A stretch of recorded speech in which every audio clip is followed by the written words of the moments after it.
Hello everybody, my name is Mike Brown, aka ReviewKingMB, and obviously I'm continuing the Rocky collection, this time with Rocky 3, which is a 1982 film, once again written and directed and starring Sylvester Stallone. This guy, I didn't realize he was such a triple threat. Not until now. The plot is, you see at the very beginning, after Rocky beat Apollo Creed definitively and became world heavyweight champion, he is on top of the world, right? He's getting all of these endorsement deals, and he's just the biggest celebrity. He's a household name. What could go wrong? He has a beautiful wife, and Adrian, a son. It's perfect. He's winning all of these fights, these title defenses now. He's on cloud nine until a new up-and-coming fighter arrives in Mr. T. And Mr. T, pity the fool who would step up and challenge him. In fact, he's the one challenging Rocky to prove that he's better than this older guy and take over. Of course, Rocky was about to retire, but instead he accepts the challenge to prove that he is better than this guy. Now, what I thought of Rocky 3 was, I liked the movie. I did. Did I like it or love it more than the first two? No. The first two, so far, are like the holy grail of Rocky movies. This third one, though, I do think there was a lot that I liked in it, a lot going on for it.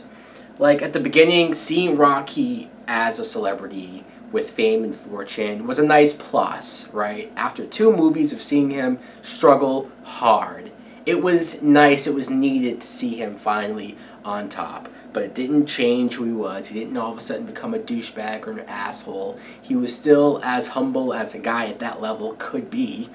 He was still happy with his wife and son, so all of that I liked. Seeing Mr. T wanting the title shot was interesting because here's a guy who somehow is that much more cocky and more of a trash talker than Apollo Creed was. How is that possible? But he comes in and he looks like a scary dude. He does. I don't know what people think of Mr. T nowadays, maybe a little bit too comedic and not as serious, but back then he looked the part. He looked tough as hell. You buy that he was willing to kill Rocky, especially the quick scenes of seeing him working out, getting ready for this fight. He's a scary dude. His trainer, Rocky's trainer, Mickey, doesn't even want him to take this fight, doesn't want him to do this because, well, he reveals that these last few title defenses, I don't want to say they were set up, but they were definitely not the biggest and best and toughest fighters that Rocky could fight. They were arranged in a way where it was obvious that Rocky was going to win.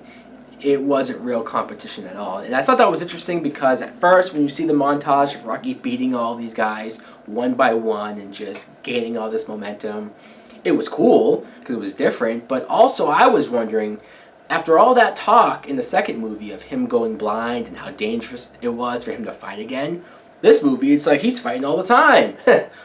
But when you see that his manager set up these fights and to make him look strong and be healthy for as long as he has, it at least made more sense. And I like that it really got to Rocky. He now had something to prove to himself.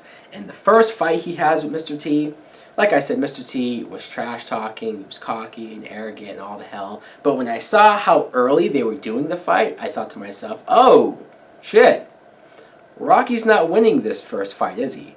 And he does not win at all. He gets his ass beat. Like, Mr. T clearly is the better fighter, at least this time. And to see Rocky definitively beaten in the second round was something to see. There is a moment where we get, I don't know what this was, if it was a match or if it was just an exhibition. It was for charity, but still, I didn't know what was going on. It was Rocky versus Thunderlips.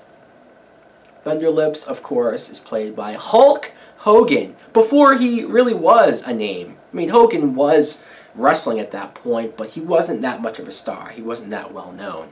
So this was like his first big exposure. And I admit, Hogan, he's very over the top, very theatrical. You can see why they probably chose him for this part. But that whole scene, that whole fight, was kind of random. Almost shoved into this movie. Sure, it was entertaining for a while, but it was so over the top and ridiculous and crazy, and just Hogan doing wrestling moves on him and throwing him into the crowd. I'm sitting there like, what is going on? People throwing trash into the ring, and then nobody even wins the fight. It's almost like, why did we do that? Just because we could, I guess.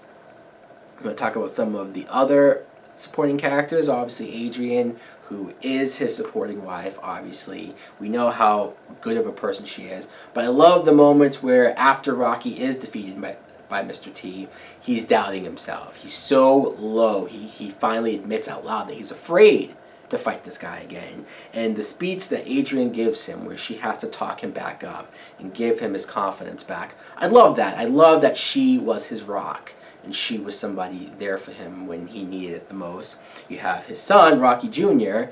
They have a couple of scenes together, so that was nice. Paulie, obviously, he's probably at his most douchebaggery, dickish mode here. He, at the very beginning, he throws an alcohol jar at one of the Rocky video games, and clearly he's jealous and envious. And then there's even a moment later on when they're in Apollo Creed's gym, and he's talking about how he doesn't like these people. I'm like, oh great, so he's a racist fuck as well. Fuck him. Speaking of Apollo Creed, so after Mr. T just demolishes Rocky, Apollo Creed offers his services to train Rocky. And this is interesting because this comes after Mickey dies.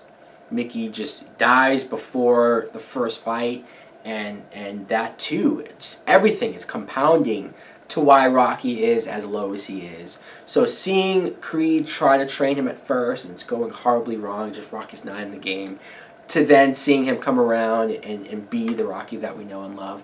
That was all very cool, very fun. And then the rematch. The rematch was pretty great. I mean, 3 movies straight, and every last fight at the end has always delivered. Yeah, what more can I say? Again, Rocky 3, I enjoyed it. I liked it. It's not better than the first 2, but still, I had fun with it. Anyways, guys, let me know in the comments below, what do you think of Rocky 3? Thanks for watching. Like, comment, subscribe. Later!